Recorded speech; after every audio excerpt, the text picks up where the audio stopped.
have my chalice right here, and I have my candle, which I'm going to light it with.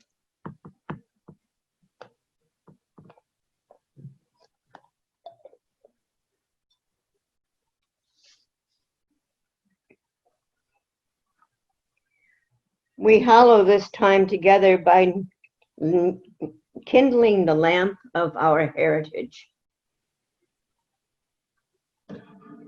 I'm going to kindle it back there very carefully.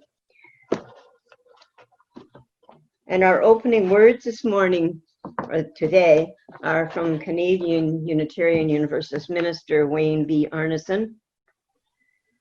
We come together today seeking a reality beyond our narrow selves that binds us in compassion, love, and understanding to other human beings and to the independent web of all living things.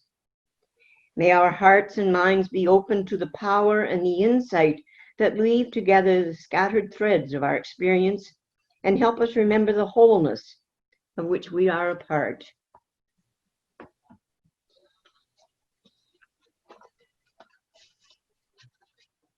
There are a number of pieces to today's service, and I would first like to say thank you to all of the people who've helped so much.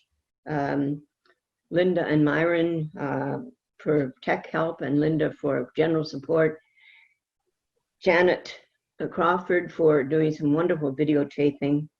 Our president, Decima Mitchell, who has overseen much of the production of today. And of course, our special guests, Donna Young and Barbara Little, who will be speaking through this service. I'm going to begin by telling you a little bit about the Unitarian Fellowship of Fredericton. In the 1960s, in the wake of social and religious reinterpretations, many young Fredericton parents found themselves looking for an alternative to traditional Sunday school for their children. Mostly well-educated, socially aware, and progressive in their views, when Unitarianism began to spread throughout Canada, a group of people in Fredericton became curious. Our fellowship had its beginning when advertisements were placed in the local newspaper and a public meeting was held on October 20th, 1960. Enough interest was shown to appoint a steering committee, and on October 23rd, 1960, the Unitarian Fellowship of Fredericton was organized with 16 members. We now have about 30 members.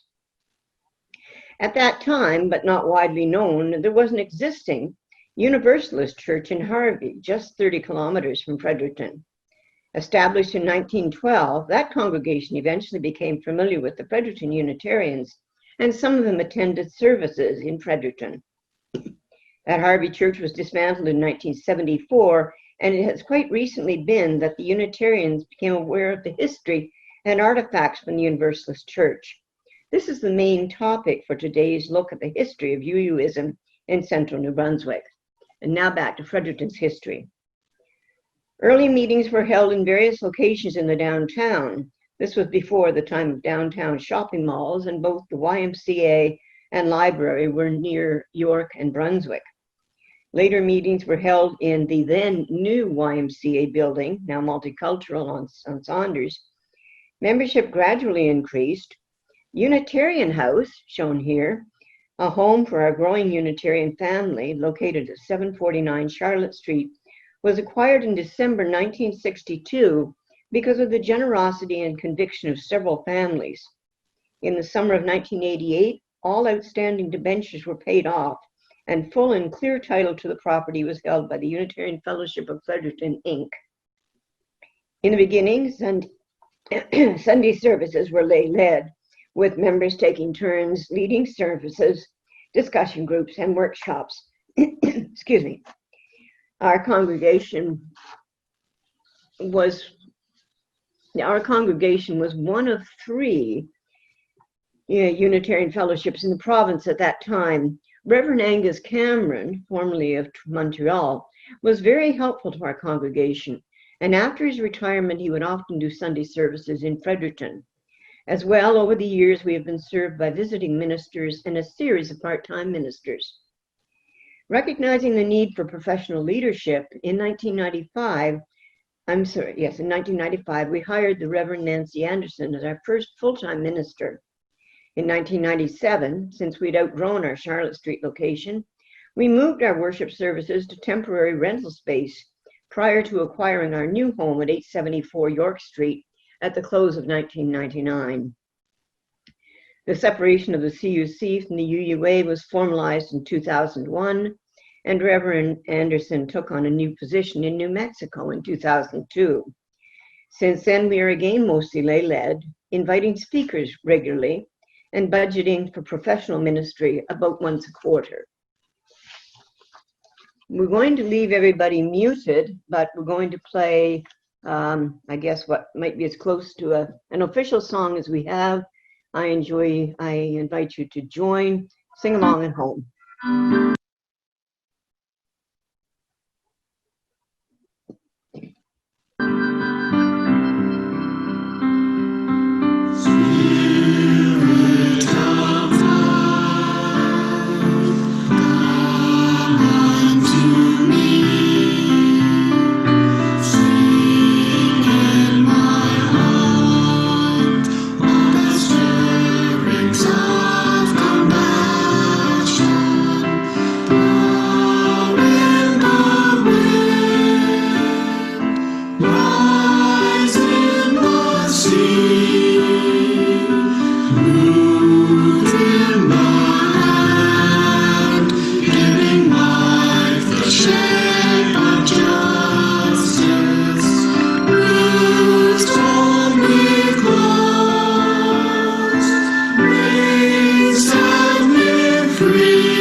Of the Unitarian Fellowship of Fredericton to speak with Donna Young, a longtime member and one of the original members of the UFF, to talk about this beautiful pulpit which we see behind us. Now this pulpit, along with the stained glass windows, which we will be discussing later, have both been originally attached to the Unitarian Universalist or the Universalist Church in Harvey, New Brunswick. Now Harvey is a village situated about 35 kilometers southwest of Fredericton. And in the early 20th century, a church was built there. And through donations and the kindness of both members and members of the community, these items have come to us. So Donna, can you tell me a little bit about this pulpit, how it came to be in our possession, and how you discovered that it was available? It's a bit of an interesting story. A man named Jardine Wilson who lived in the Harvey Station area back in May of 1918, built this pulpit for the Harvey Universalist Church. Oh. And that church continued until they disbanded in 1972. A few years later, there was an auction in Harvey, and the sale bill was put in the Daily Gleaner in Fredericton. I read the sale bill, and listed in it was a pulpit from the Universalist Church. So I went to Harvey, and I bought the pulpit for less than my maximum bid. Wonderful. And it was, the auction was in 1979. Okay. I brought it home, put it in my husband's workshop because the pulpit had quite a lot of damage to the edges. And through the winter, we worked on it, and I added some finishing touches like a soft cover. Oh, that's your work. Yes, that's my work. All the rest is my husband, Don Young's. And I understand Don was an amateur but skilled woodworker. Yes, So we would have had the skill and the tools to do that. refurbish the pulpit. And then in February of 1980, the end of the winter, it was ready, and it was given to the Unitarian Fellowship of Fredericton by my husband Donald and myself, John. Now, would that pulpit have come to the Unitarian, the UFF, into this building, or had it come into the building on Charlotte Street? Yes, it went into the building on Charlotte Street quite a long time before the Unitarian Fellowship moved into this building. Okay, so And it's so had two moves since. It's had a couple of moves, Yes. and it's still in, I think, very fine condition. And I think Mr. Wilson would have made that from local woods. And if my husband were still alive, he would be able to identify every piece of wood that's in it. Right. So when you say there was some damage, was it the finish? Was it parts of the pulpit? What exactly had to be refurbished, if you can tell us that? This little molding was right off, and you can see there are holes where they had tried to nail it back together.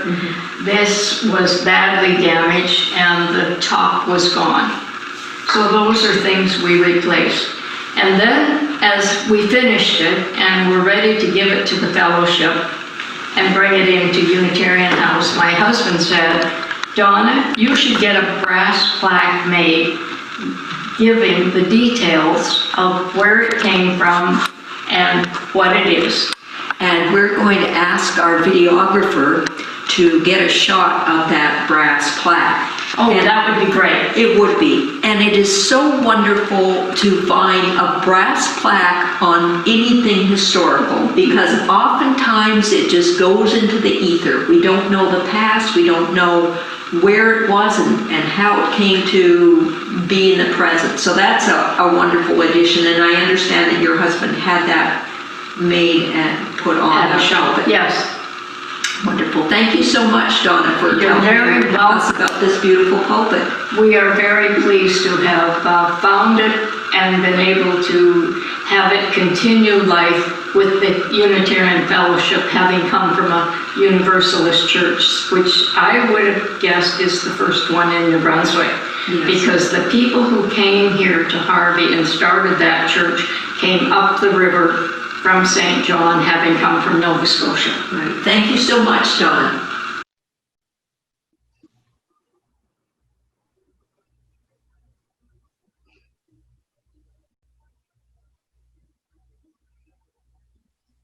We're going to pause for a moment. I invite you into a time of reflection or meditation, and reflect on these words abridged from the French author Antoine de Saint-Exupéry. He said, "In a house which becomes a home, one hands down and another takes up the heritage of mind and heart, laughter and tears, musing and deeds. Love, like a carefully loaded ship, crosses the gulf between the generations. We live not by things, but by the meanings of things. It is needful to transmit the passwords from generation to generation. And in thinking of his words, I reflected, and here are my thoughts. Each of us has reason to be grateful for those who came before us, those who, however imperfectly, worked and planned and prepared a way for all of us. None of us has arrived here today fully formed. We all come with passwords and legacies that others have left us. And what a remarkable thing that those we have never met, long gone, have become part of our story. Let us call to mind those individuals and the communities they built. Let us appreciate groups of people overcoming the consternation of neighbors, the challenges of distance, and their hardworking lives. Let us remember that they, like we, were people just trying to make meaning of their lives, to build sustaining communities, even as they, like we, reconciled the realities of life: love, loss, illness, joy, and all of human experience. Perhaps they paused and thought of the legacy they were leaving, imagining that at some distant day, we, in a world they could not have imagined, would find meaning, strength, and hope. Love, like a carefully loaded ship, carries more than things, pulpits and stained glass and sacred texts. But pulpits and stained glass and sacred texts remind us to stop, to listen, and to appreciate. In so doing, we can hear the whisper of passwords carried on the winds of time. Today, let us hold their memory in our hearts and minds with deep appreciation. Today, let us hold their memory in our hearts and minds. May we take care to do what we can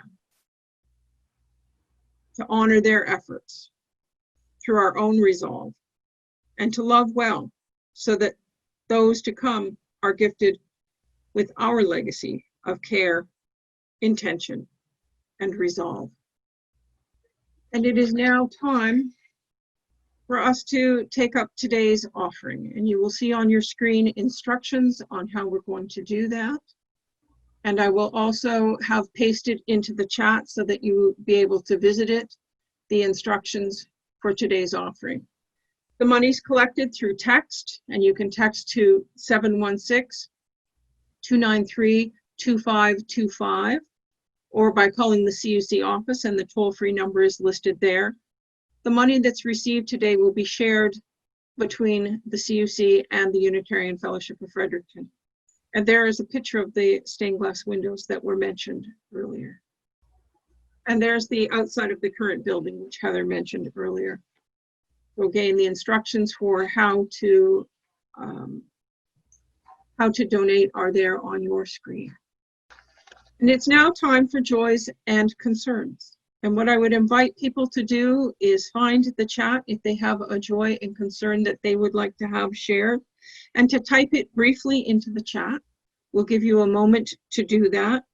And when they're typed into the chat, you can read the chat, and Heather will also highlight those for us. So please take a moment. I invite you to paste your joys and concerns into our chat.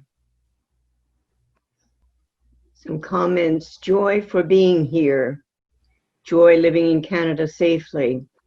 So happy that my daughter Jen is here visiting.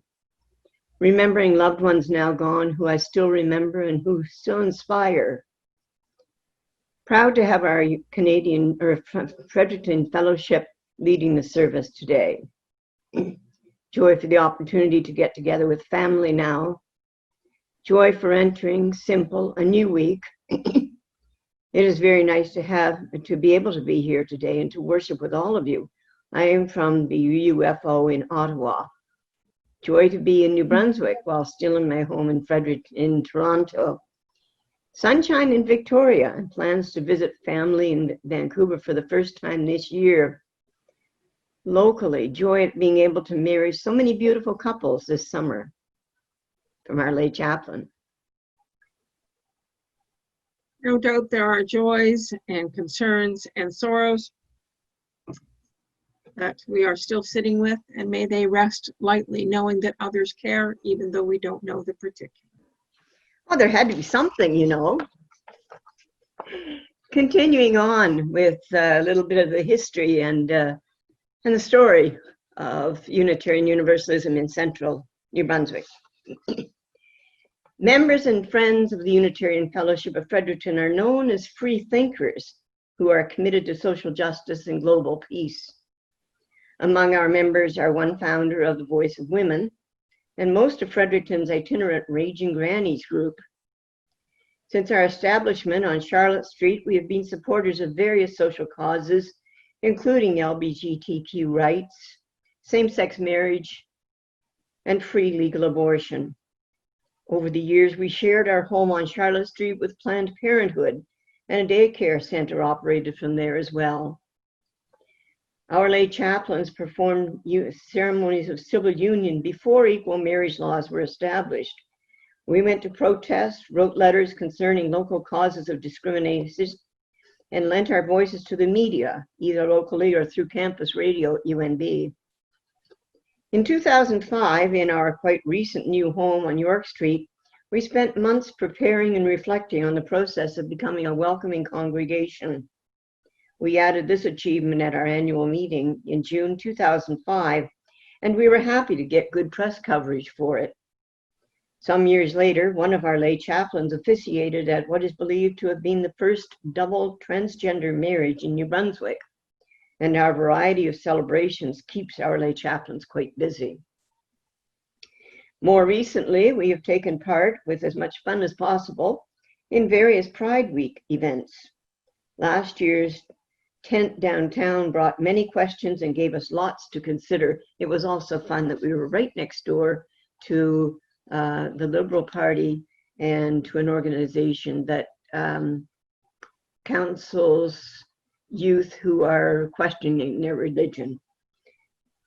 More recently, we have taken part, in June, members of our congregation, properly masked and attempting to hold a large poster in a strong wind while socially distancing, joined a rally and march for Black Lives Matter, marking the untimely and senseless assassination of George Floyd. Along the way, we have been active in various CUC events, hosting a fall gathering one year, and being hosts with St. John of the annual conference that was held there several years ago. And now I see what I've done. I've messed up my notes. Sadly, the three original congregations that Angus Cameron promoted and supported had dwindled to one. As the only Unitarian congregation between Halifax and Montreal, we sometimes feel a bit lonesome. So if you are planning a trip out west, enjoy the drive along our beautiful Woolastook River, which is temporarily known as the St. John River, and contact us via Facebook or our website. We would like to meet you and show you our Unitarian home in this lovely city of Fredericton. And now we have another video about our windows. Thank you. Welcome, CUC members across the country. We are here in the sanctuary of the Unitarian Fellowship of Fredericton, and I am speaking with Barbara Little. Barbara has very generously donated to the UFF a pair of beautiful stained glass windows, and we will see them later. And Barbara has donated these windows to us, and I'm going to ask her what history has brought those windows into her possession first and then into our possession. So Barbara, can you tell me a little bit about how these windows came to be? Well, my father owned the property that the church was built on in the early 1900s, And when it was dismantled in 1974 or 5, he kept some things from the church. And the windows remained to be the only things that he did keep. And they were in the basement of first a little house that he had built with my mother, and then they moved back to the farmhouse. And so they just followed him around for, well, he's 30, quite a few years now. Okay, so we must have had quite an attachment to those windows. Well, we did, and a lot of family members had asked over the years if they could have them to incorporate into their homes if they were building a house or inherited a farmhouse, but on a different property in a different area. And I always said no, they needed to be somewhere where they would remain constant and be more appreciated the way they were meant to be originally. Right. So when I learned about this fellowship, I thought this was the place that they should be, because I also knew that you had a few other pieces too. Right. So the windows were originally installed in the Unitarian Universalist Church in Harvey. That's right. We knew it as the Universalist Church. Okay. Because at that time there was no Unitarian connection. You're absolutely right. I'm forgetting my history. As far as I know, I've been told that it was the first one on the East Coast or in Eastern Canada, next to the one in Halifax. Wow. And it was built, my great-great-grandfather donated a piece of land to the cause and allowed the church to be built on that in the early 1900s. So your great-great-grandfather must have had a strong connection to the Universalists. Well, he didn't. They were staunch Presbyterians, and he decided he didn't like the brimstone and thunder sort of God that they liked. And he went looking for other ways to worship. So he, along with his son, he was Matthew, along with his son, John Albert, and a cousin of theirs, whose name was Vivian, who was a nurse. She was nursing in Boston, and she discovered the Boston Fellowship there. And they, in turn, learned of the one in Halifax and became friendly with the preacher there. His name was Mr. Penoyer. And through Mr. Penoyer, they were able to get funding, and with his help, ended up erecting a church on my father's great-great-grandfather's property. And I understand that was part of the West Bequest, which is... That's right. Yeah.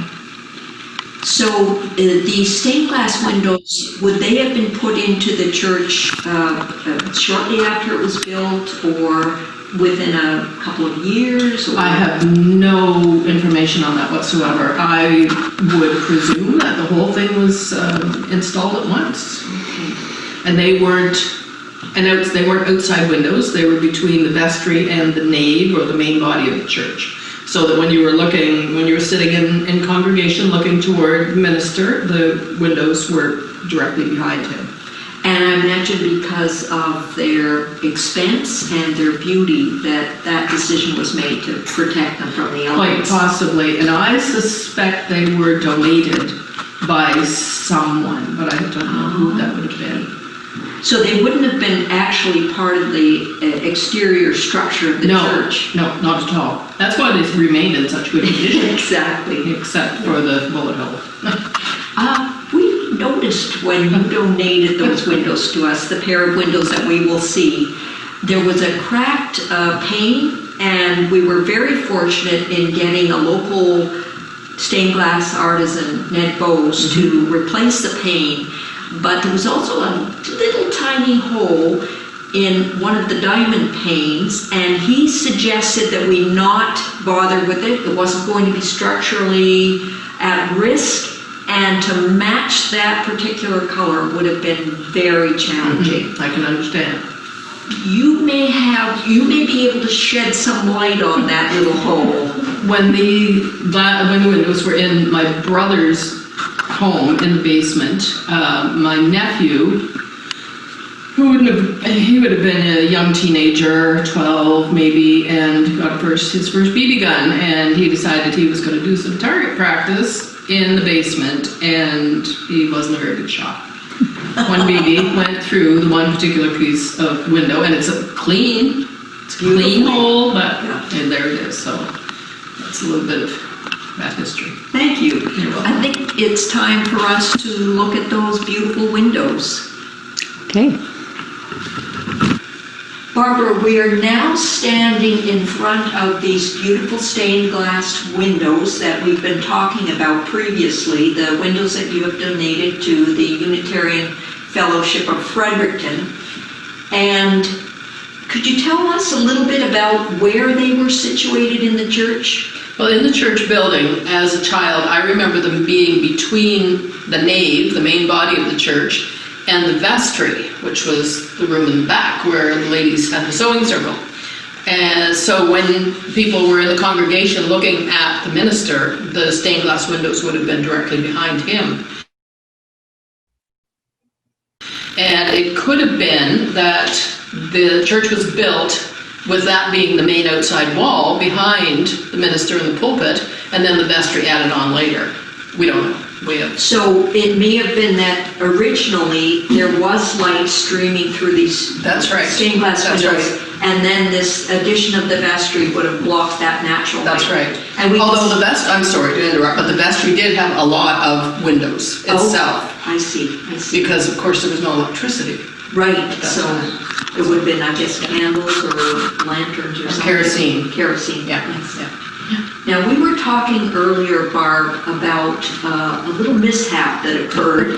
Would you like to point out to us the location of that mishap? That little BB landed right here, and I see that it did not go through. It just chipped the glass around it there, so it didn't make an actual hole. It just made a little dent. And that speaks to the quality of those windows. Yes, I would say. We were talking about the replacement of one of the panels that had been cracked.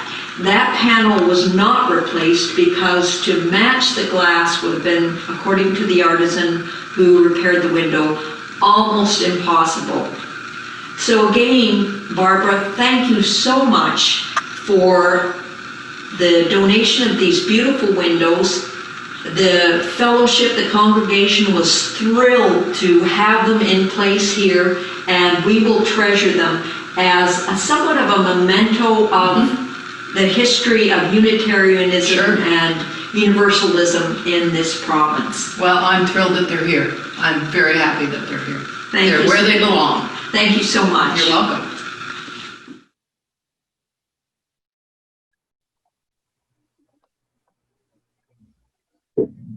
Thank you.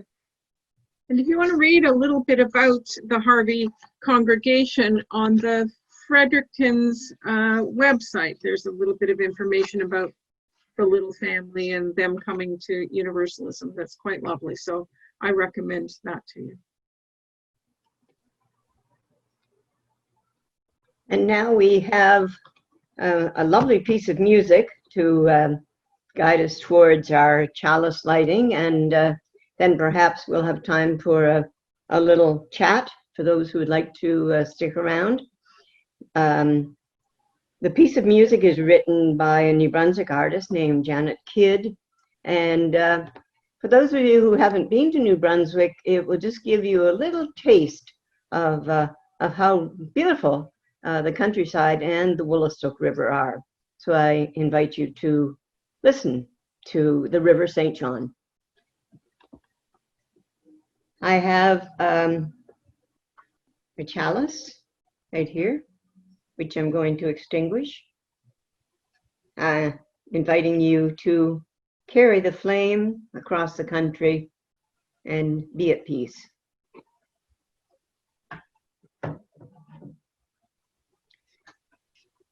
Thank you, Heather. And thank you for everyone in Fredericton who was part of those interviews and giving us that history. It was great. There's an opportunity now for people who have questions about either the history of the Fredericton congregation or Harvey. There are some people on the call who know far more about that than I do. So if you are interested in being part of a Q&A about that, I invite you to stay on for a bit. And if you're done with us for the day, thank you for joining us so much, and I do hope you enjoy the rest of your time on this beautiful Sunday. Thank you, everybody. Great. There's a few of us left, and if anyone has questions about the Fredericton or Harvey congregation, I invite you to unmute yourself and ask the question, and hopefully some of the folks here on the call will be able to answer those. Yes, I'm very happy that that we have several folks from Fredericton. Our current president, Dessa Mitchell, is here. Our past president and longtime member, Joanne, and her husband, Carlos Elder Gomez. Another long-serving president, Lena Hanley. I think Najat is here. There's one of our lay chaplains, Jen Carpenter Glenn, and Myron. And Linda's there too. I have a question. I think at one point there was a fellowship or a group in Moncton. Who knows anything about them? Yes, there was. Joanne? I don't know what years it was. I know that there was a small group and that they just met at, at a separate location, so they didn't have a building or anything. There was talk and there was some interest in it, and we tried to revive it, and even tried to get somebody from Bouctouche involved in it as well, retired minister. And that was when Ray Drennan and Ann. Yeah, so Ray held activities at his place so that some people went and talked to him there, but it was never consolidated into a group. And the other group, I'm not sure when it was. It was before I joined, I believe. So it probably would have been in the 80s. I think that St. John and Moncton may have been established earlier than that, perhaps in the early 70s, because both those congregations were supported by Angus Cameron. And I think he retired from active involvement with the Unitarians probably in the early 90s. So, but what I know about the St. John congregation, they put out a history at one point in time.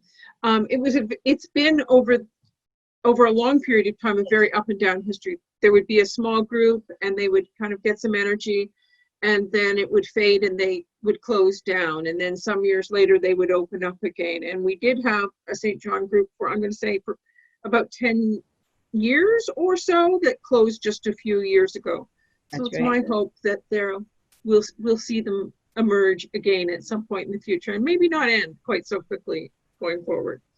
Right. I think, Linda, wasn't there some amount when the St. John group closed down that went to the CUC kind of in trust, or was that not so? There was some funds, and that's a little right, in trust lesson. To start them up again if they, there are some funds in trust. When congregations create their bylaws and become member congregations of the Canadian Unitarian Council, we ask that their bylaws say that upon dissolution, any of their assets return to us. And our policy is we hold them in trust for some time so that we've got some funds available should they start again in the future in the same general area. Any other questions or wonderings about the history? Margaret. Hi. I feel almost like I know half the people here, so that's kind of cool. Hi, Joanne. Hi, how are you, Margaret? I'm good. And so is Jason, so just to pass that on. Great, I will pass that along to Elizabeth. Thank you. So I guess what struck me was how there was attention to preserving the history of some of the physical pieces from the Universalist congregation, and that sort of warmed my heart, because it was as if this was an important piece of history, even though it wasn't part of the Unitarian congregation, to bring this together. And in Toronto, we're at the point where our building has been sold. We don't have a new place to go yet, but we're at that point where we're thinking, what is it that we're going to take from our existing building that's of significance to us and of real importance, and how will we bring that to our new home? So that really resonated with me. I had a moment, but I don't remember, was the stained glass made specifically for the Universalist Church? It was commissioned and it was made for. I used to belong to Toronto first, but now I'm in Montreal. So my ears perked up when I heard the name Ray Brennan, and now they're perking up again. But I was actually at an event where the woman who designed that stained glass, who has written the book, I have a copy of it, was there to talk about how she had done it and what she'd been asked for and so on and so forth. I certainly hope they're planning to bring it with them. Yeah, sorry, Barbara. It wasn't the stained glass at Toronto. It was the stained glass in Fredericton. Harvey. I wondered. I thought you were talking about Toronto. No, I know about the Toronto Tower. The Toronto Tower. I believe that the stained glass windows were commissioned and produced for the Harvey Universalist Church. And Decima's nodding. I guess I might as well let the cat out of the bag here, Decima, as well. In the process of recording the interviews with Barbara and some subsequent discussions, we've learned that Barbara and her family have agreed to donate to the Unitarian Fellowship the Bible that was original to the Harvey Universalist Church. So at some time in the fairly near future, we're hoping to receive that, and at the same time perhaps get a little bit of press, because it is important that this congregation that was in existence for 60 years not be forgotten. And the fact that we have the pulpit and the stained glass windows and eventually the Bible really make our space all that much more important to us and historically. Very cool. Yeah, that's right. When you were talking, Margaret, about the decisions that Toronto will be facing as they think about a move, I couldn't help but think about Montreal, where Barbara is now. So those of you who have ever been to the current Montreal building may know the story that in the mid-'80s, there was a catastrophic fire of the building that Montreal was then in. It was a very Gothic-looking building on Sherbrooke Street in Montreal. And it was non-repairable. But into this current very modern steel and glass building are just some lovely little pieces of, the top of an old stone arch or a bit of window. They're just integrated beautifully into the building where the congregation currently meets. And I just think whenever I'm there, I'm just so moved by those little pieces. And the hall where they have coffee following the service is called Phoenix Hall. And so it's the embodiment of that Phoenix nature, the way that those physical pieces have been integrated into their building. I love it.